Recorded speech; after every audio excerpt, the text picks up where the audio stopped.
And I tell you, I love coming back to seeing all my friends that I grew up with. I mean, these are people that went through the wars with me, and I will tell you that there's a real soft spot in my heart. Tonight I want to talk a little bit about what's going on in Washington. Obviously, you all know that we just went through a watershed election yesterday. And we're all on a high plane. Even if you didn't vote for President-elect Obama, I think everybody should feel good about yesterday's election. It was a well-fought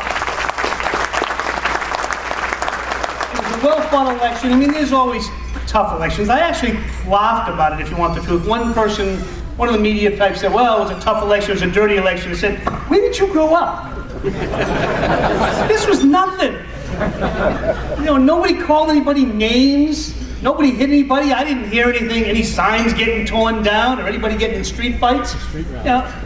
I don't get it. This was a nothing election on that level. I mean, yeah, they said that their policies stink. Oh my God, that's negative campaigning.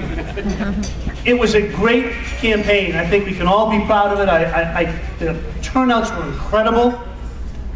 And the result for me, obviously, is a great vindication about the philosophies that I share with not just with Senator Obama. We picked up seats in the House, we picked up seats in the Senate, and I firmly believe, based on the election results again yesterday, that those policies and those philosophies are shared by the vast majority of my constituents. And I will tell you that the only thing that I'm a little concerned with is the possibility of expectations that cannot be met. Now, I'm not going to sit here and tell you that we can actually accomplish all the things that I would want or that any of you would want. The issues we face are incredibly difficult.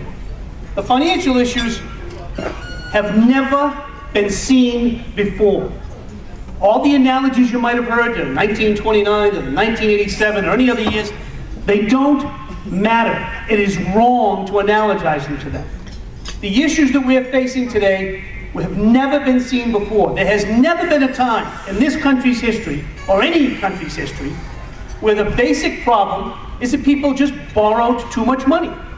And we're allowed to borrow too much money. It's important to know that you can't just elect a president who will then appoint the Secretary of the Treasury and have them snap their fingers and fix it. It doesn't work like that, and it won't work like that. Now, that doesn't mean that election or that appointment is not important. It is. And it is for this reason. We need people who will be able to put all this together, bring people to the table, and come up with a solution. I'm looking forward to the next couple of years. I can't wait to get to work, to do that investment, and to see the payoff for that investment.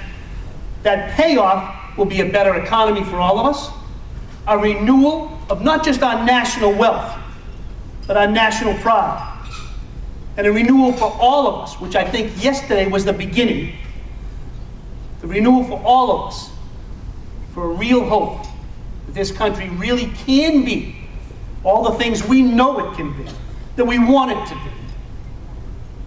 We want it to be something that we are proud to hand to our children. And you all know that the way we were going, we weren't going to be terribly proud to hand it off to the next generation. I think yesterday was a renewal, and I'm looking forward to it. And I hope that that's how it's embraced around the country, and I hope that everybody here is committed to it. So with that, I want to say thank you. I want to say congratulations to the Chamber, another successful dinner.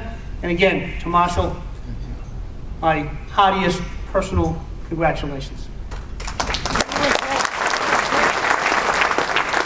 Even though they're very difficult times and having challenging times, it's still very exciting. First, I'm excited that we have a new president-elect, Democrat Barack Obama, and that Congress is turning more on the Democratic side. So let's give a round of applause for the president. A former Somerville resident, about 15, 16 years ago, we still have his parking ticket, Congressman. And I want to commend and congratulate Congressman Capuano on his re-election to Congress for the and to our entire state delegation for their hard work and their re-election. All have been incredible partners in our success that we enjoyed today. I also want to recognize, present this evening, they've already been introduced, I'd ask the members of the Board of Aldermen to please stand, because they've been working jointly with us on all matters regarding zoning, the new ordinances, on sidewalk service, everything having to do with the great opportunity and potential we've seen on the economic level. Board of Aldermen, please stand up and give them a round of applause. We work together with our state and federal officials, with our governor, and locally the partner, to make sure that local aid and opportunities to grow our economy on a local level are stabilized. Again, that the lifeline to the Massachusetts economy is not cut off, and you should feel and rest assured that Somerville's in a much better financial and cash position than we were several years ago when we suffered under the Romney 9C cuts. But again, it's not going to be easy, and we're going to call upon our partners in the business community and others to work with us to make sure that Somerville continues to move forward. I want to thank you, especially the businesses, the long-time businesses who I see here who took an investment risk many years ago, and for the new business partners we have in the city. I want to congratulate all the award recipients, especially on the lifetime achievement, my good friend Marshall Sloan and his wife Barbara and their sons Jonathan Barry and daughter Linda. A testimony to an incredible Somerville family that's left quite a legacy here. A great partner that really cares about the quality of life of the people who live and work here, and I want to thank you very much